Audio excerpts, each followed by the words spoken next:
Olá, boa tarde a todos. Hoje é um dia muito especial. A gente vai falar com um escritor de ficção no Brasil e ele vai falar um pouco dos segredos e desafios que envolvem essa profissão.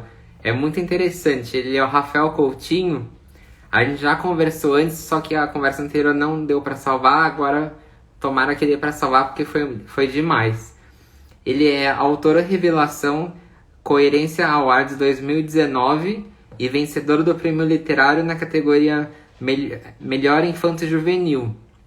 Ele tem muito aqui a acrescentar pra gente de um tema que é pouco falado aqui no Brasil, né?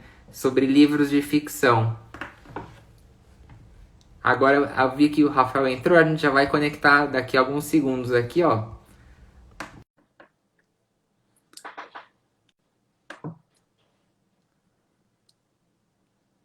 O tema ficção no Brasil. Olá, Rafael.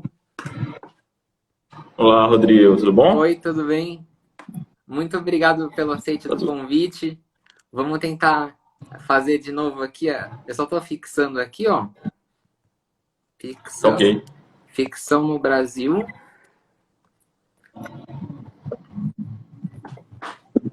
Ó, a gente teve uma conversa muito legal, só que o Instagram deu erro e não deu para salvar aquele dia.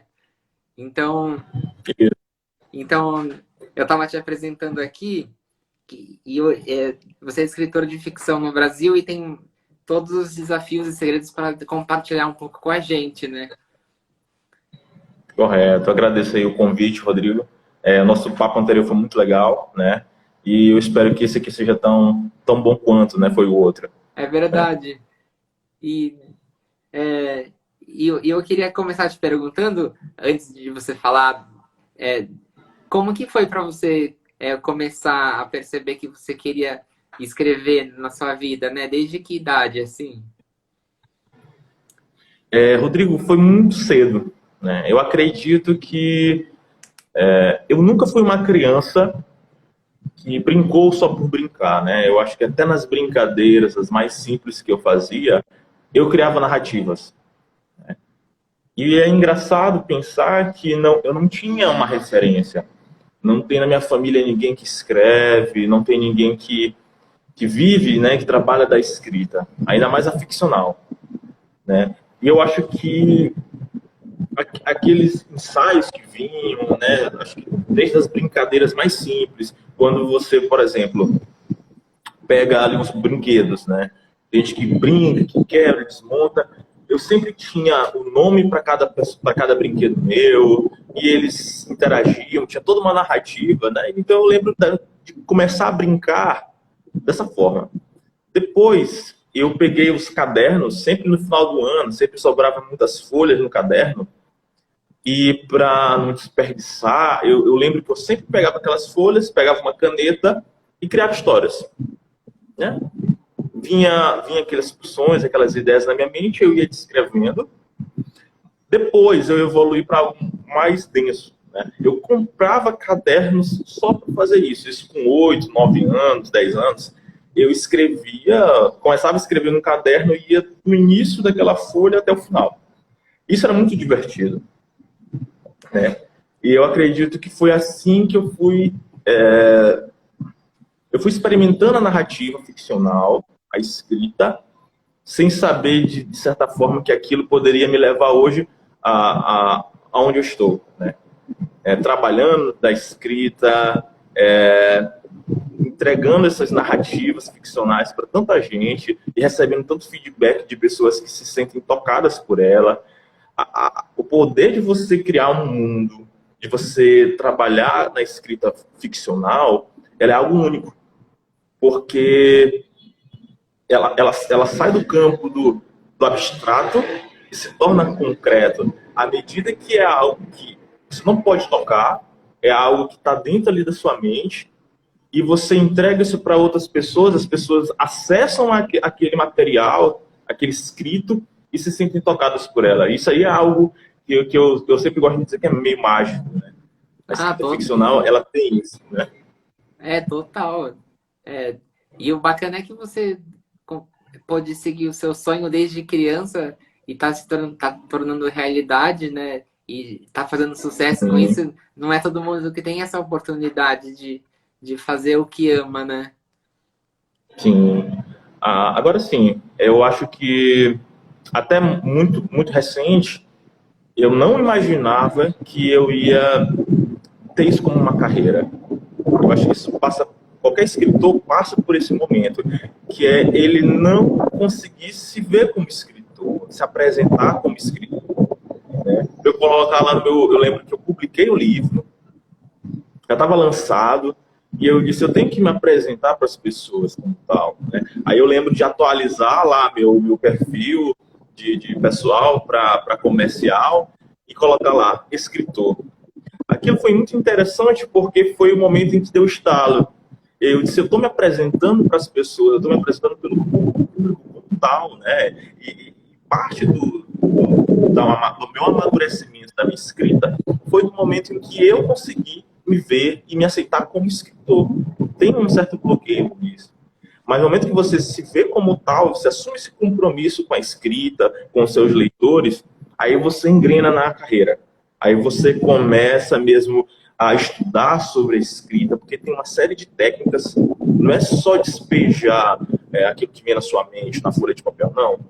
Né? Tem técnicas, tem momentos certos de você apresentar cada coisa ali na narrativa, tem segmentações, você, tem um primeiro ato da história, tem um segundo ato, tem um terceiro ato, e você, no momento que você se apropria dessas técnicas e desses impulsos criativos, aí você vê aquele seu mundo ali tomando forma.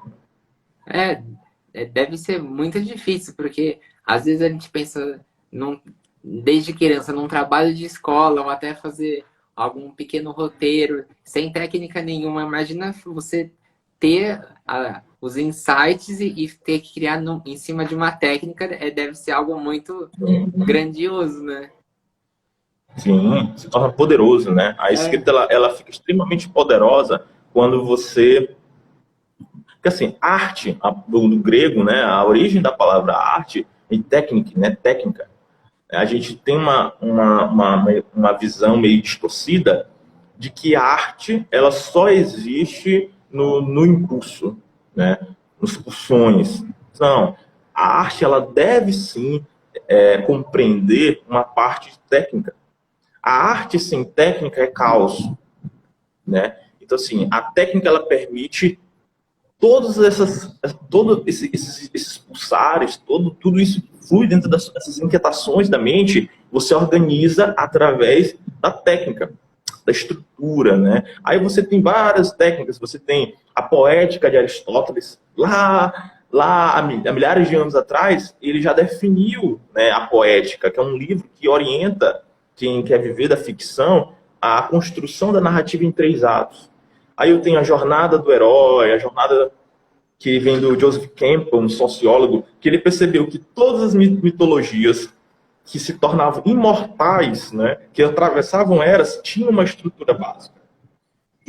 E então ele fez um livro que ele pôde traduzir para nós, através dos mitos, o que toda história tem em comum, o que se repete de uma história para outra, que ele chamou de consciente único. Né? Ele acredita que nós, a humanidade, temos uma consciência social e ela está muito firme ali nos mitos. Os mitos, eles carregam a essência da possibilidade da contação de histórias.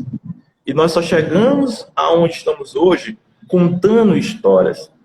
Os sim, homens primitivos precisavam da contação das histórias no momento em que não existia o papel, não existia a forma de você imprimir aquelas memórias, aqueles conhecimentos.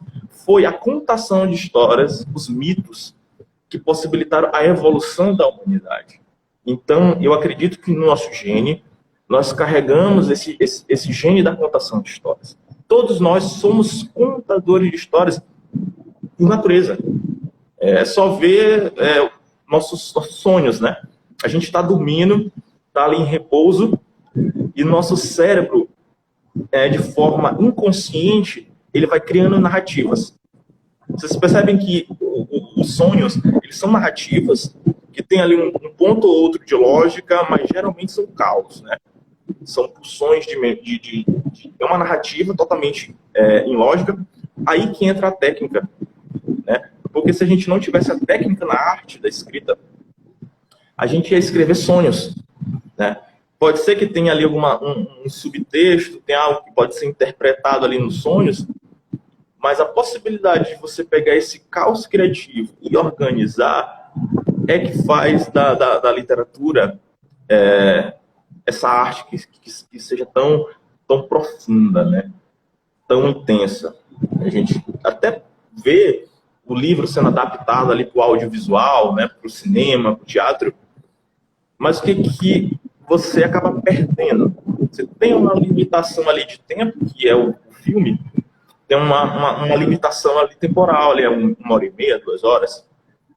E muitas vezes você não consegue trazer a profundidade daquelas palavras para dentro daquele filme, né? Então é muito comum o leitor dizer, olha, eu assisti o filme que é baseado num livro e perdeu totalmente o encanto, né? Por que que isso A ocorre? literatura...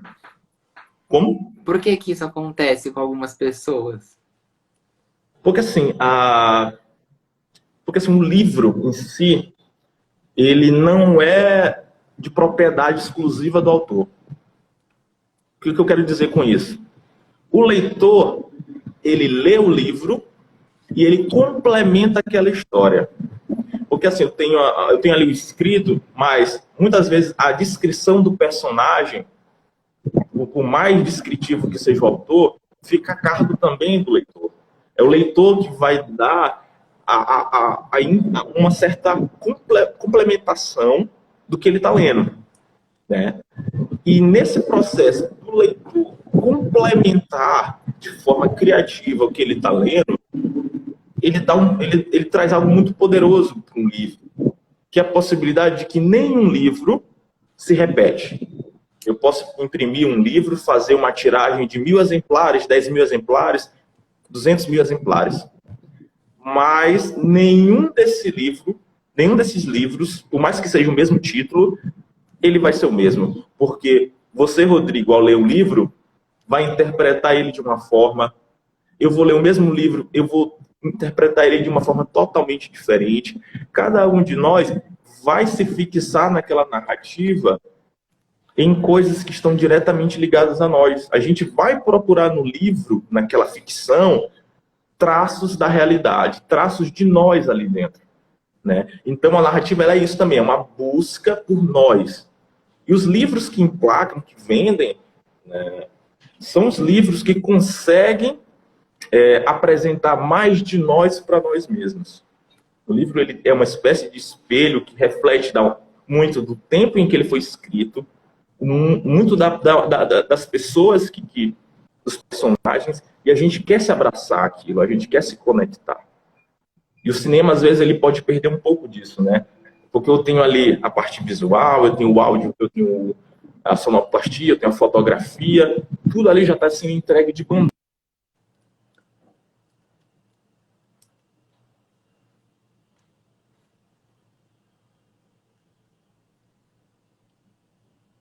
Parece que deu uma travada aqui, vamos ver se vai voltar.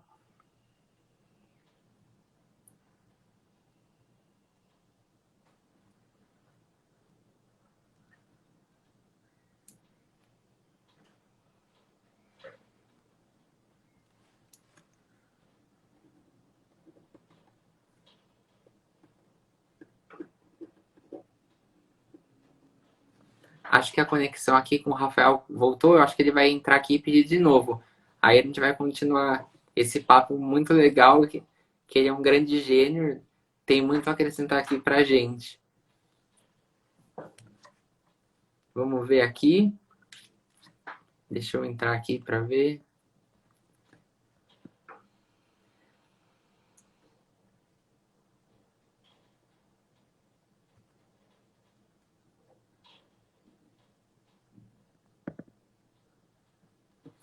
Agora acho que ele vai voltar aqui daqui a alguns segundos. Oi, Rafael. E aí, acontece. Será que foi minha internet? Não sei. Acho que sim, não sei. E aqui, ó, eu anotei exatamente onde você estava falando. do áudio. Ah, tá. Quando a gente está vendo na tela, o audiovisual ele é entregado para a gente de bandeja, né?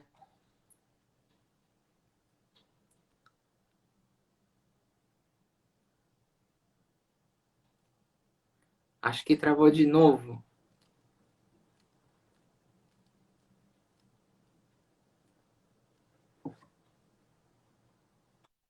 Ah, agora voltou. Vamos ver. Tinha dado uma cortada, vamos ver agora. Qualquer coisa, se cortar Tá, de novo, você coloca modo avião e entra de novo, a gente retoma. tá bom. E aí, tá funcionando agora? Agora tá. Tá, mas aí se cortar pode avisar, tá? Ah, tá. Pois Então, é, Rodrigão. só. Em relação a... Ah, Oi, tá ouvindo? eu tô ouvindo, pode falar. Tá, ok. Em relação ao audiovisual, né, o cinema, eu acredito que a gente Aham, perde um pouco, porque é tudo entregado um pouco de bandeja ali pra gente, né? Você tem a sim. fotografia, você tem o som, você tem é quase falta somente o olfato, né, o paladar, para a gente talvez o cinema ele nos entregar assim, uma totalidade da experimentação de sentidos. Isso é bom porque exige menos de nós, né? É uma experiência mais Sim. fluida, cinema, audiovisual, é uma experiência que talvez por ser que dependa um pouco menos de nós, dessa entrega né, do sentido, a gente talvez tenha mais facilidade de sentar, assistir uma série, assistir um filme, do que ler um livro. Porque o livro, ele Aham, também pede de nós uma certa entrega. Você tem ali aquela parte ali das letras, daqueles códigos ali, daquela escrita, e cabe ao leitor descodificar aquilo, né, e dar um sentido mais amplo, né? Acho que da última vez que a gente se encontrou, eu até falei, eu fiz esse exemplo, né? Aqui o livro. Eu tenho aqui caracteres, né? Um conjunto de aham, caracteres. São códigos, né? E como é que funciona? Eu, como autor, tomado por determinadas emoções, as emoções daquele personagem, eu preciso acreditar naquilo que ele está sentindo. Então, o personagem está triste, eu, como autor, eu tenho que me permitir estar triste também. Né? A gente tem esse processo de entrega. E aí vai do autor pegar essas emoções, isso que é abstrato, transformar em códigos, que são esses caracteres de escrita. O leitor vai pegar os mesmos escritos e fazer o processo contrário. Ele vai fazer uma descodificação. E ao descodificar esses caracteres, ele tem que sentir aquilo que o autor sentiu, né, na pele do personagem. Então a gente vê que há uma espécie de cordão umbilical que o livro permite em que o autor e o leitor se conectem, né? Ou então, né, o personagem e o leitor se conectam. E a gente vê isso em todas as formas de arte, que é a arte permitir que as emoções, algo que é extremamente abstrato, né, possa chegar em outras pessoas. É uma forma única que só as artes permitem de que as emoções elas possam ser sentidas por outras pessoas além do seu criador, né? Da onde emanou aquelas emoções. E isso é algo muito importante da gente reconhecer o quanto que a arte, e nada mais além das artes, podem nos possibilitar. é perfeito isso que você falou, né? E acho que desde um filme, uma foto ou um livro pode causar emoções e sentimentos diferentes também em cada pessoa, não é? Sim. E até mesmo E quando a gente vê uma foto, ou um filme, ou um livro pela segunda vez, a gente pode sentir coisas diferentes. Você acha ou não? sim, sim, sim. Às vezes depende muito também, como eu falei anteriormente, né? a interpretação do livro, daquela arte, vai depender muito de nós, né? A gente complementa a arte feita por outra pessoa. Então, o leitor, né? Aí a gente fala também de, como você falou, uma foto. Eu percebo uma coisa que eu nunca tinha olhado antes naquela fotografia. Ou então eu assisto o filme novamente e eu vejo uma cena que na primeira vez que eu assisti o filme me passou despercebido. A mesma coisa acontece no livro. Você lê algo e ele te imprime algo que não te imprimiu antes. Isso também tem a ver com o que você está passando, leitor, né? É uma fusão. É uma parte aquilo que eu vivo, aquilo que eu sinto e aquilo que o autor quis passar com a obra. Eu junto isso, é uma combinação. É a mesma lógica de um filho. O filho, né? Ele carrega 50% do DNA do pai e 50% do DNA da mãe, não é verdade? Né? E a gente tem o processo da leitura, eu posso, de forma análoga, eu posso dizer que quase isso. Eu tenho 50% do DNA do autor ali, 50% do DNA do leitor. Né? E eu tenho ali um filho, eu tenho um fruto. Eu tenho um fruto ali de algo único. Eu tenho ali surgindo algo único, né? Então, por isso que eu nunca vou ter, né, um livro sendo repetido, o mesmo livro sendo lido por mais de uma pessoa. Cada leitura, cada experimentação da arte, ela vai ser totalmente original. E aí o que acontece? Perfeito. Nós somos seres mutáveis, né? O Heráclito, né, falava, né, que o homem, né, que entra no rio pela segunda vez não é mais o mesmo homem, nem é mais o mesmo rio. Nós estamos em constante mudança, né? Então, se você vai ler um livro, 10 anos depois, o mesmo livro, você é uma outra pessoa, você não é mais o mesmo. Então, essa combinação, que eu falei dos 50% de cada um, que se une para fazer a interpretação daquela leitura, vai ser outra. Né? Eu vou ter outro livro ali. A gente está em constante evolução, né? A gente evolui de um dia para o outro, de um mês para o outro. Imagina em anos e poder ter a oportunidade de ler a mesma coisa com outra perspectiva é incrível, né? E é algo que é muito interessante, né? E assim, quando você... Pode falar. Ah, não, pode falar. Eu ia perguntar do seu livro, que a gente falou na última conversa, para você contar um pouco do seu livro para a gente. Ok. Vou apresentar aqui para vocês. Esse aqui, pessoal, é meu primogênito, né? É o Garoto Chamado Tony Lobo. Né? Eu optei por começar Ele foi vencedor de 2 prêmios, né? Melhor Infanto Juvenil, né? Aqui do governo do estado do Maranhão, fez um seletivo aqui, e aí ele ficou no primeiro lugar de Melhor Infanto Juvenil, e também me deu o prêmio 2019 de Autor Revelação, né? Então, eu fico muito feliz de que ser um livro, mesmo infanto juvenil, de ele ter atingido pessoas das mais diversas idades, né? Porque, assim, apesar de ser um livro infanto-juvenil, eu tentei trazer para ele uma narrativa muito bem amarrada, uma narrativa muito bem construída, e eu trouxe algo que eu gosto muito, que é o elemento psicológico do livro. Ele trazia uma carga psicológica muito forte do personagem. Você conseguia entrar dentro da mente do personagem. E aí eu optei por fazer uma narrativa em primeira pessoa, narrada pelo adolescente. Então aqui a gente tem aqui o Anthony, que é um garoto de 12 anos, que ele passa por uma mudança muito radical em sua vida. Ele é de uma família rica, estava em escola particular, filho único.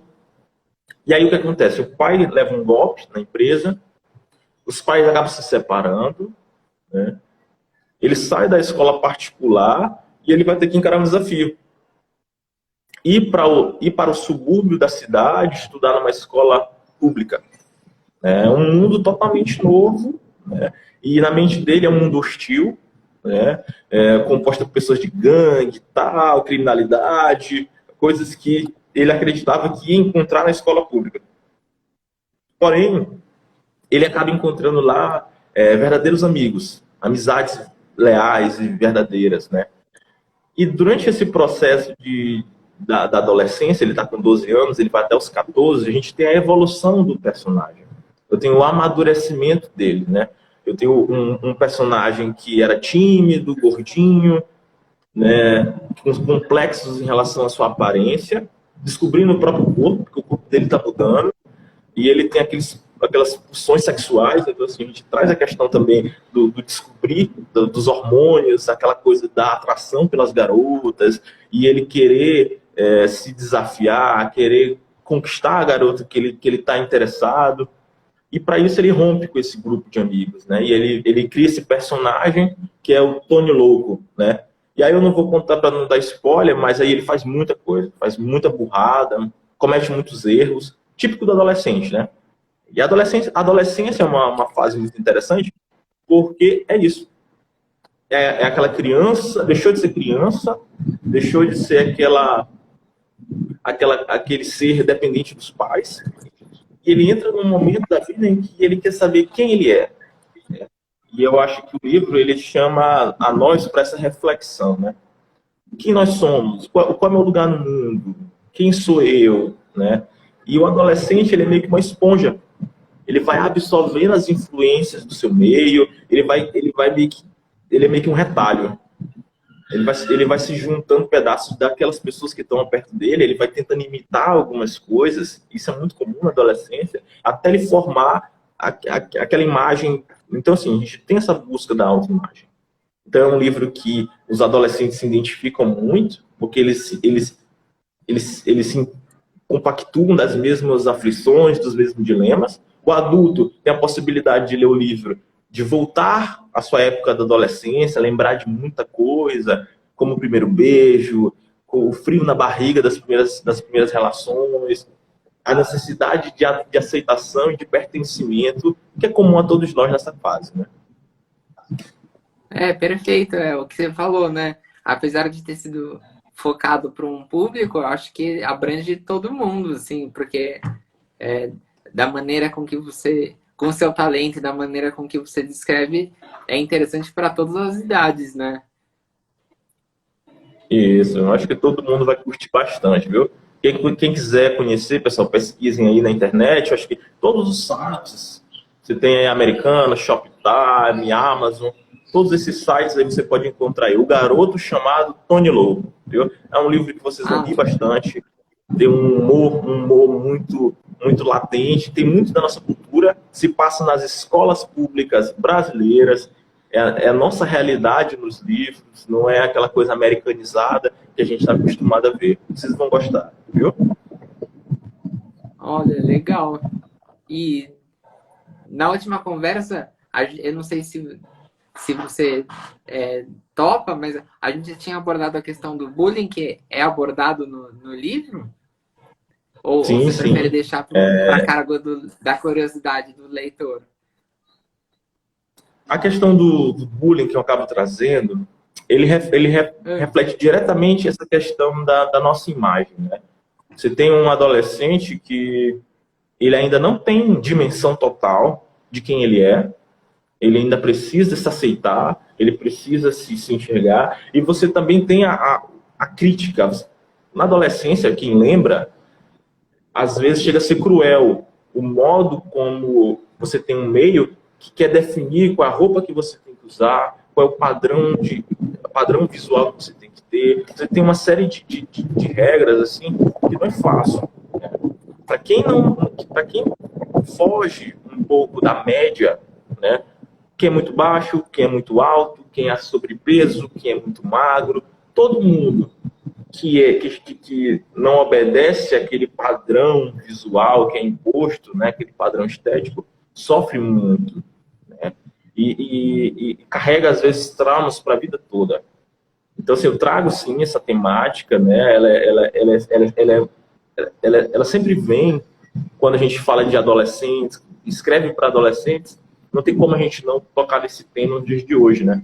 Porque é importante a gente poder levar esse assunto a sério, né? naquela faixa etária Sim. ali, naquela idade ali, dos 12 anos, 13 anos, parece assim que é o fim do mundo, quando você não consegue ser É, aceito, quando você não consegue pertencer a um grupo. A gente às vezes acaba esquecendo do quanto que na adolescência, nessa fase colegial, o tanto de coisas que a gente passa para o bem ou para o mal, né? E que querendo ou não, constrói o adulto que nós vamos ser. é, é perfeito, né? É, a falta de pertencimento a um grupo de um adolescente é muito cruel, né? Sim. Olha, é perfeito. Rafael, eu vou até pedir para a gente encerrar para garantir a live salva dessa vez. E aí a gente Tranquilo? marca os próximos temas outra vez. Eu, eu queria agradecer Tranquilo, a, viu? eu queria agradecer a grande aula e seu talento aqui que você mostra todas as nossas conversas. Ô, Rodrigão, viu? Pode sempre contar comigo, é sempre um prazer bater um papo com você. Falar da literatura para mim é um grande prazer, minha paixão, né? Então eu fico muito feliz a gente poder ter repetido esse bate-papo e fico aqui à disposição aqui para a gente falar de outros temas. É sempre muito bom, né? Poder dialogar, trocar ideias, aprender, né? Dividir conhecimento. Então, muito obrigado aí pelo convite, tá? Ah, imagina, eu que agradeço, a gente que agradece. Muito obrigado, viu? Nada. Até a próxima vez, então. Até a próxima. Tchau, tchau.